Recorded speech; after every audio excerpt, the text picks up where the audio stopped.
Hola, ¿qué tal? Estamos en Entre Dos, en una semana especial. Guayaquil es una ciudad hospitalaria, de gente afable, solidaria, trabajadora, y en su semana de conmemoración del proceso fundacional nos acompaña precisamente la ministra de Trabajo, abogada, ex magistrada Ivonne Núñez. Ivonne, bienvenida a este Entre Dos. Gracias, muchísimas gracias por esta importante entrevista en un momento de festividades guayaquileñas. No todos los días se cumple un año más de fundación. Guayaquil es trabajo, es progreso, pero también es cuna de migraciones internacionales y nacionales, porque nos acoge a muchas personas que llegamos a Guayaquil por estudios y nos quedamos. Yo soy una de ellas. Yo también me incluyo y quiero aprovechar para preguntarle entonces, ministra, ¿de dónde viene usted y qué es lo más guayaquileño que ha hecho la ministra de Trabajo? Bueno, yo llegué cuando tenía 17 años de edad y llegué a vivir al suburbio de Guayaquil. Así que ponía piedritas en las calles para que mis zapatos no se mojaran, hasta que finalmente vino el relleno. ¿Y qué es lo que más he hecho de guayaquileñismo? Pues yo fui virreina de Guayaquil en 1986 a propósito de la fundación de Guayaquil, porque representaba la Federación de Barrios Suburbanos, donde me tocó un tiempo ser profesora de colegio, y era profesora de personas que trabajaban en el día y yo era profesora nocturna.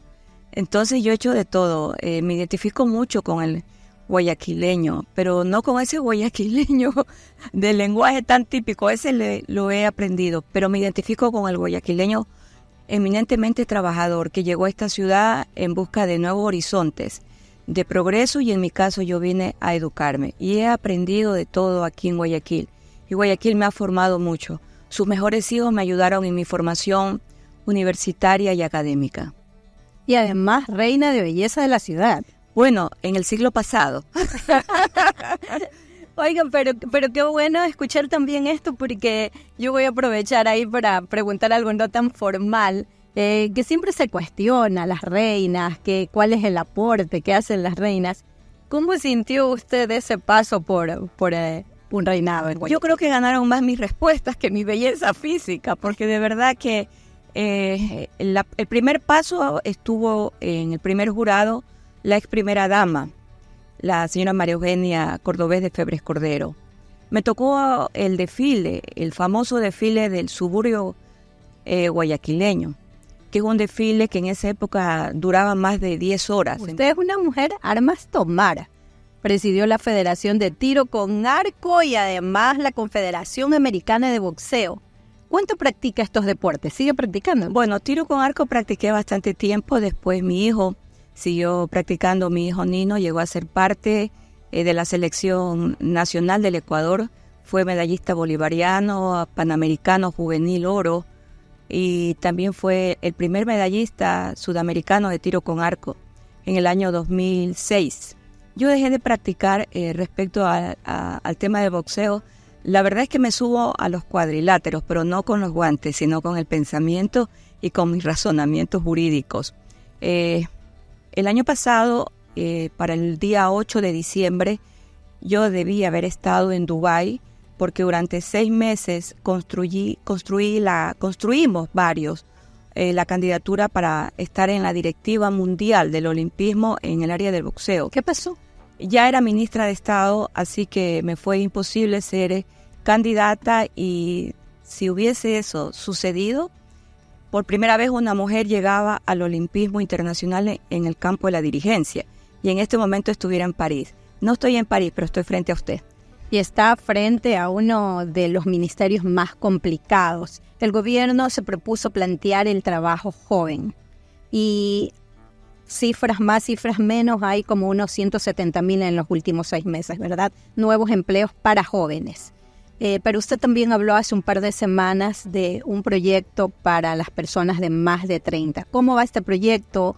¿En qué consiste? ¿Qué incentivos va a promover? Bueno, nosotros hemos tocado las puertas de las empresas que agrupan el mayor número de personas en las relaciones laborales. Iniciamos en la ciudad de Guayaquil con un gran holding y el primer convenio se firmó con este holding internacional que agrupa a 9.600 trabajadores. Y les hemos pedido que incrementen en la medida de sus posibilidades un número importante de nuevos trabajadores. Entonces el compromiso es la generación de 600 puestos de trabajo. ¿En qué tiempo, ministra? 600 hasta que termine el año. Y les hemos pedido que ya no solo incorporen a nuestros jóvenes para que se beneficien de los incentivos tributarios, sino que también incorporen a personas mayores de 30 años de edad. Estos compromisos son compromisos humanos y también son compromisos de responsabilidad social. El holding nos los ha aceptado. En pocas semanas tenemos ya en 2 provincias también que nos han aceptado este compromiso de la empleabilidad para todos. Tenemos compromisos en Cotopaxi y compromisos en Chimborazo con 4 empresas.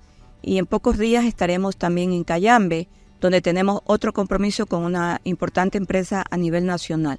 Es decir, incorporar a personas mayores de 30 años son compromisos sociales y compromisos humanos que están aceptando las empresas. ¿Por qué? Porque el incentivo tributario de beneficio económico para las empresas es en la contratación de jóvenes de 18 a 29 años de edad, más no para el rango de edad superior. Es decir, no hay riesgo de que el uno canibalice al otro. No, es que, ¿qué es lo que sucedió para crear la ley del empleo joven?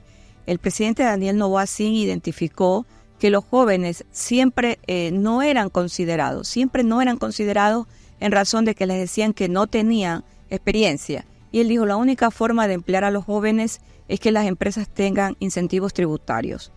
El estratega de la empleabilidad de los jóvenes es el presidente Daniel Noboa. Y de esa manera nosotros podemos decir en este momento que de los 330.000 registros de trabajo ante el Ministerio del Trabajo, 170.000 corresponden a estas edades, a los 18 hasta los 29 años de edad.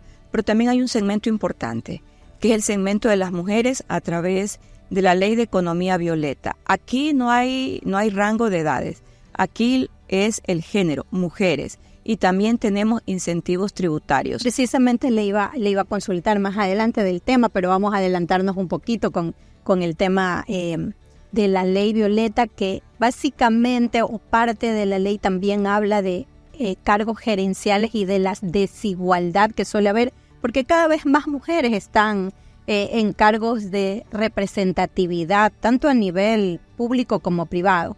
Pero sí hay diferencias, se mantienen diferencias, sobre todo en el tema salarial, de trato. ¿Cómo se está manejando eso? Mire, esta es otra ley que también ha sido aprobada y está vigente, que es la Ley de Igualdad Salarial. De los estudios mundiales que hay en el tema de la igualdad salarial, la implementación para llegar a iguales salarios no es tan automática. Ahí juega mucho en el sector privado un tema de competitividad y también de formación. Juega mucho la preparación, donde se lo ha venido implementando y se lo va a seguir implementando en el Ecuador, en el sector público. Porque en el momento en que se convoca a los concursos de mérito y oposición, no hay división. ¿Tienen alguna cifra de cuántas mujeres hay en cargos gerenciales, en cargos de responsabilidad en la empresa privada? Tenemos un número significativo, pero en todo caso yo quiero aquí visualizar el siguiente ejemplo, que es el que nos impulsa a que las mujeres ingresen más al sector privado. ¿Cuál es el ejemplo que desde el Ministerio de Trabajo a nosotros nos ha llevado a tener más facilidades para poder hablar de estos temas? Que las actuales dirigentes, por ejemplo, de la Cámara de Comercio y de la Cámara de Industriales son mujeres. Eso nos ayuda mucho porque hay una identificación de que la mujer puede ser, y en efecto lo es, responsable para dirigir los máximos gremios de representación del sector privado del Ecuador. Si tenemos una mujer presidenta de la Cámara de Comercio, significa que las empresas deben tener la opción para seguir incorporando más mujeres. Estos hechos para nosotros en nuestro ministerio son muy importantes. ¿Y cuántas ministras hay en el gobierno? Ministra, tenemos el 60% del gabinete está conformado por mujeres. Estamos en Entre Dos con la ministra de Trabajo, Ivonne Núñez. Ministra, muchas gracias por acompañarlos. El 9 de julio pasado, usted presentó un proyecto para derogar el contrato especial emergente. ¿Cómo se está dando esto? ¿Qué noticias tiene? ¿Cómo lo está tratando la Asamblea? ¿Y qué detectó usted para hacer este planteamiento? Porque para algunos empleadores esto permitía una flexibilidad laboral. Sin embargo, del otro lado se hablaba de abuso, de precarización, de inestabilidad. Bueno, aquí el origen del famoso contrato emergente fue el COVID. Sí. Nació con la ley de apoyo humanitario y una vez que ya no estamos en etapa de COVID, el contrato tiene que ser derogado. El año pasado hubo el intento de derogarlo, pero el presidente de ese momento, el señor Guillermo Lasso Mendoza, lo vetó totalmente. Yo lo que he planteado como ministra es que transcurrido ya el año, esto es el 20 de julio, que ya pasó, la Asamblea Nacional le toca nuevamente en un solo debate ahora ir a la derogatoria del contrato emergente. ¿En razón de qué? En razón de que el contrato emergente, tal como usted lo señala, es un contrato que no genera estabilidad, es por un año y se tiene una similitud con el contrato a plazo fijo que aquí en el Ecuador existió, contrato que fue atacado por la falta de inestabilidad, incluso se hablaba de precariedad en el contrato a plazo fijo, razón por la cual se derogó en el año 2015 y entró una modalidad de trabajo que es el contrato de trabajo permanente. Mire, yo he presentado, porque la Constitución de la República me permite plantear la derogatoria de estos artículos. ¿Sabe lo primero que me dijeron? Que yo no tenía competencia. ¿Sabe qué les respondí? Que lean la Constitución, el artículo pertinente. Pero no importa que me hayan dicho aquello. Yo voy a continuar pidiéndole a la Asamblea Nacional que, como dicen en la sierra, den trabajando por los trabajadores. Y como decimos acá en la costa, trabajen por los trabajadores. Ministra, usted habló ya del trabajo joven, habló de las personas de más de 30 años de edad, pero también vienen las personas de más de 40, de más de 50, que salen de los trabajos por diferentes motivos, unos porque están a punto de cumplir el tema de la jubilación patronal, otros por problemas internos de las empresas o por lo que sea. ¿Cómo se maneja esto? Porque cuando pasas determinada edad es más conflictivo que una empresa te pueda contratar, pese a que la experiencia tiene su valor y cuando tienen menos de 30 les piden experiencia. Bueno, por un lado, como dice el presidente Daniel Noboa, son jóvenes, no tienen experiencia. Cuando ya pasamos la segunda o tercera primavera ya estamos demasiado viejas o viejos. Entonces, nunca ven lo bueno o lo positivo en una relación laboral. Hay muchos análisis para las personas que pasan los 50 años de edad, las actividades específicas que puedan ellos realizar, pero va a depender mucho del nivel de productividad que se dé en el Ecuador. Y confío en que las nuevas obras de infraestructura impulsadas por el señor presidente van a tener unos nichos específicos. Ministra, ¿por qué cuando vemos el tema de nuevos empleos y de actas de finiquito en la misma página del Ministerio de Trabajo hay una diferencia que no se logra equiparar? Hay nuevos empleos, pero se notan más actas de finiquito. Sí, es un fenómeno interesante, pero deja una lectura allí. La primera condición o el primer espacio o en el primer orden en el que se encuentran las actas de finiquito son por terminación de mutuo acuerdo, por los contratos temporales. En el quinto lugar, de arriba hacia abajo, está el despido intempestivo. ¿Sabe cuántas actas de finiquito se registran al año en el Ministerio del Trabajo? 720,000 actas de finiquito. Y muchas de esas actas a veces las hemos cogido al azar y se repite el mismo nombre o la misma empresa. Entonces, a mí me gusta que en el Ecuador comenzamos a hablar ya finalmente de cultura laboral y en pocos días el Ministerio del Trabajo va a presentar la página pública donde todos podrán ver el comportamiento diario de las contrataciones o registros laborales que se dan, con el nombre de las empresas, las ciudades, los cantones y también las actas de finiquito. Es decir, hay inconsistencias. No hay inconsistencia, es simplemente un comportamiento. Mire, yo he estado analizando el tema de las relaciones laborales en otros países respecto a la publicación de datos y me he encontrado que incluso hay ministerios que son denominados ministerios de la estadística, y sirven como fuente de información para estudios. Entonces, la intención de nuestro ministerio es eso, que todo el Ecuador conozca el comportamiento de las contrataciones que se realizan a diario, cuáles son las empresas, y aquí viene algo muy importante, las actividades económicas donde más se contrata. Y a mí aquí me gusta decir algo. Veo que el Ecuador es un país agroexportador, porque las principales empresas de contratación son empresas agroexportadoras. Están el sector de los camaroneros, el sector de las flores, el sector de las rosas. Entonces, ¿quién está generando trabajo en el Ecuador? La tierra. Es la tierra la que genera las primeras fuentes de empleo. Hay que trabajar en conjunto también con el Ministerio de Agricultura, entonces, para impulsar. Claro, el Ministro de Agricultura tiene un proyecto que es el proyecto de la empleabilidad de la mujer campesina, pero él lo dará a conocer en su momento. No me quiero meter en campo ajeno, pero, por ejemplo, hay otro espacio que yo sí pienso que va a generar mucho trabajo, pero trabajo formal, que es el trabajo de la minería. Y también cuando entremos al tema del gas, de la explotación del gas del Golfo, el campo Amistad, que son nichos permanentes que le van a generar no solo trabajo al Ecuador, sino mejores ingresos y fomentar la riqueza.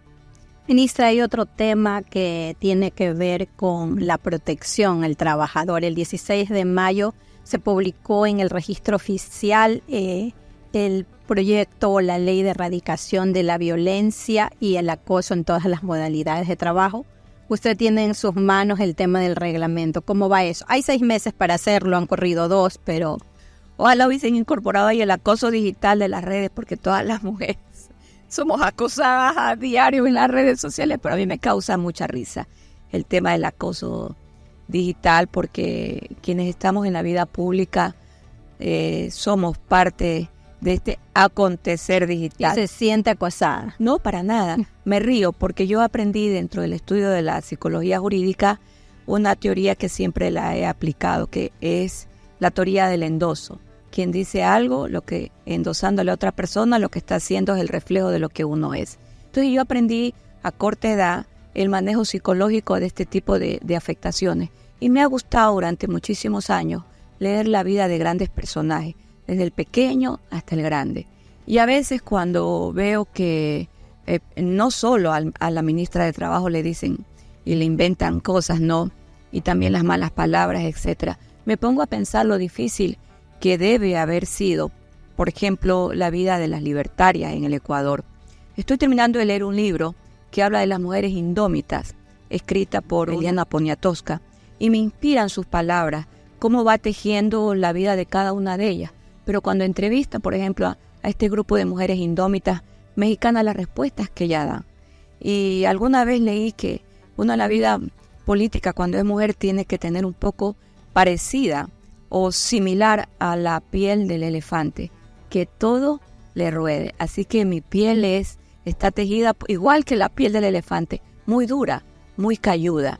Pero en relación a la pregunta que usted me acaba de formular, le quiero decir que estamos construyendo el reglamento. En mi opinión, como lo dije antes, era innecesario incorporar estos nuevos artículos como reforma y también como anexos a varios artículos del Código de Trabajo. ¿Por qué? Porque el acoso laboral ya está legislado desde hace muchísimo tiempo. Además aparece también en las estadísticas del Ministerio de Trabajo. Pero ¿sabe quiénes son más acosados? ¿Quiénes presentan más denuncias de acoso? Los hombres. Eso está en los registros.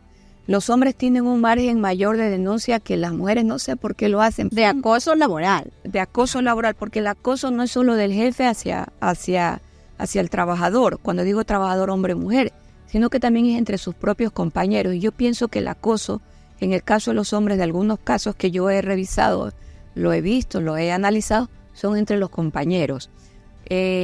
¿Tiene el dato de cuál es la diferencia entre hombres y mujeres que presentan denuncias? Sí, mire, en hombres hay como 1.200 y en mujeres menos de 1.100. Es decir, es una diferencia mínima, pero se marca la diferencia, está marcada la diferencia.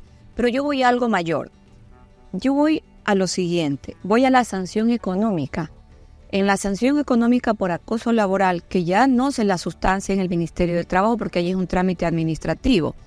El pago por acoso laboral, que que es equivalente a un año de remuneración, de su última remuneración. Si usted ganaba 1,000, 12 meses son 12,000.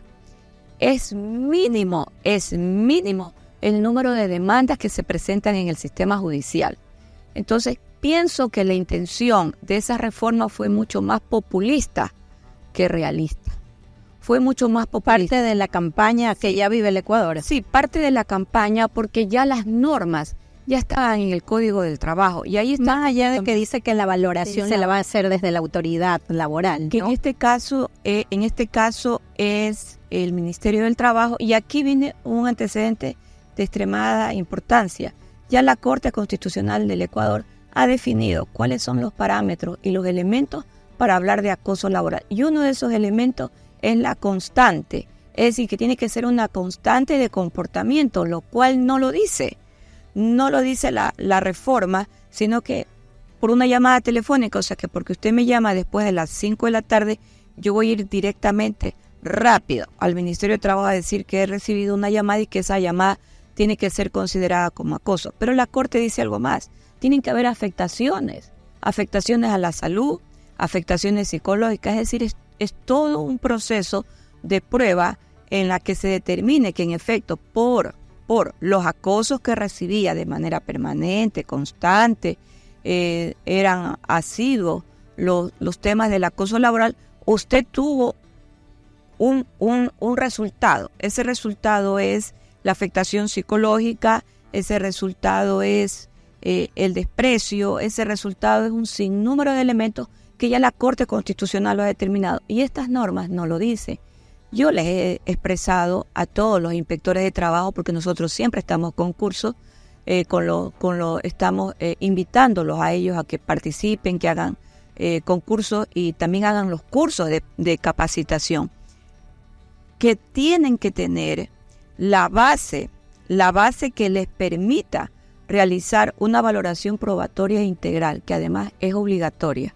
Esta valoración probatoria es presentada, en este caso, por quien presenta la denuncia y también por quien tiene derecho a la defensa. Pero aún así usted tendrá que presentar el reglamento que exige la ley, ¿no? Y el reglamento lo único que va a hacer es reglar la aplicación de las reformas al Código del Trabajo. Y ya está, en pocas semanas saldrá el reglamento. Darle usted, a nivel personal, inició un proceso judicial por traición a la patria contra el expresidente Rafael Correa. ¿Cómo va este proceso? Viento en popa, procesalmente hablando. ¿Por qué va viento en popa? Porque lo que empezó como el sujeto denunciado, ya estamos en fase de indagación previa, ya él es sujeto investigado. Él ha presentado, creo que hasta la semana pasada, ha incorporado a otro abogado de apellido Tamayo a la defensa. Yo tengo en pocos días ya que rendir mi versión libre y voluntaria.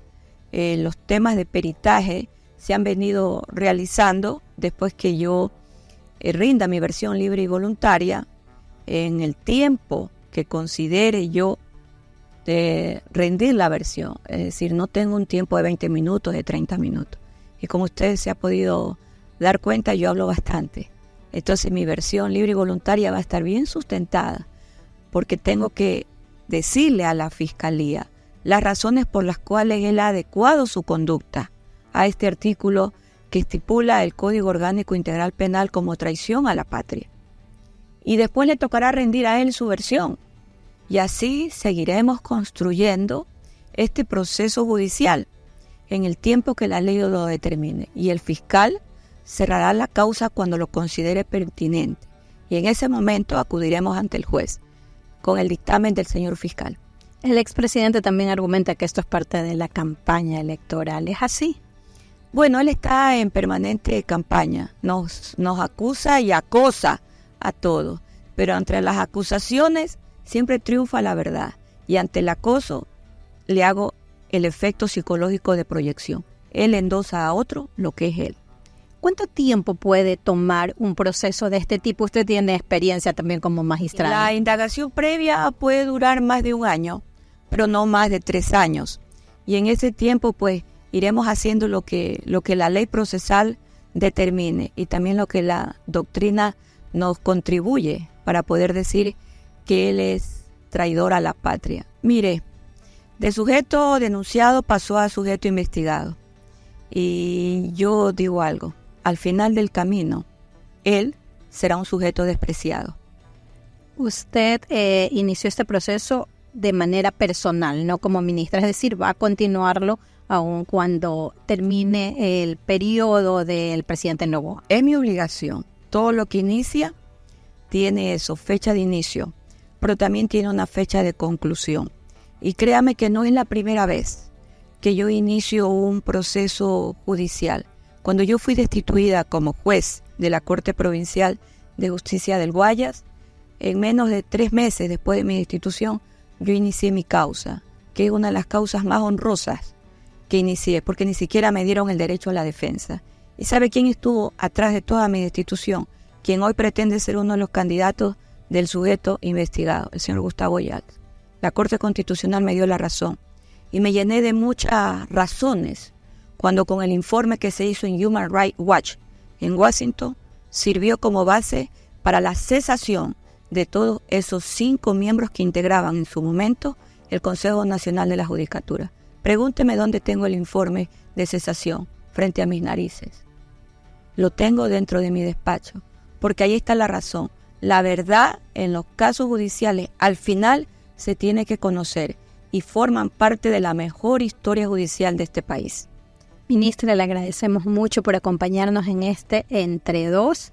Cuéntenos cómo va a celebrar las fiestas del proceso fundacional de Guayaquil, la ex virreina de Guayaquil, con la ministra de Trabajo. Con la alegría que me caracteriza y con la esperanza de pie para todos los guayaquileños y también para todos los ecuatorianos. Y quiero decir, para la humanidad entera, nosotros tenemos que tener un mundo en paz, un mundo con trabajo y un Ecuador en paz, con trabajo y también con alegría y también con amor. Eso es lo importante. Gracias, ministra, así es. Muchas gracias, nos vemos en un próximo Entre Dos.